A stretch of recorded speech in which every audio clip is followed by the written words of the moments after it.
ஏற்படும் தெரியுமா? சனி பகவான் என்றாலே ஆயுள்காரகன், தொழில்காரகன். இயல்பாகவே கடினமான உழைப்பாளிகள் யாரையுமே சனி பகவான் அதிகமாக சோதிப்பதில்லை. ஒருவருடைய ஜாதகத்தில் சனி பகவான் வலிமை பெற்றிருந்தால் அவர் நீண்ட ஆயுளுடையவராக இருப்பார். அதிலும் அவர் சுபமாக வலுத்திருந்தால் பொன், பொருள், பதவி, பணம், அதிகாரம் என அள்ளி கொடுத்து விடுவார். பொதுவாகவே சனி கொடுத்தால் எவர் தடுப்பர் என்ற பழமொழி வழக்கத்தில் உண்டு. அதற்கேற்றாற் போல் அவர் எதை கொடுத்தாலும் அதனை நிரந்தரமாக கொடுத்து விடுவார்.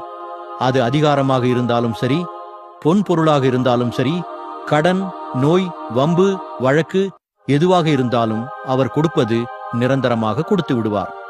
ஒருவருடைய ஜாதகத்தில் சனி பகவான் தசை நடத்துகிறார் என்றால் அவர் 19 ஆண்டுகள் தன்னுடைய லக்னமாக இருந்தாலும் சரி, எதிரணி லக்னங்களாக இருந்தாலும் சரி, அவர்களுடைய பாவ புண்ணிய அடிப்படையில் சரிசமமாகவே நடத்துகிறார்.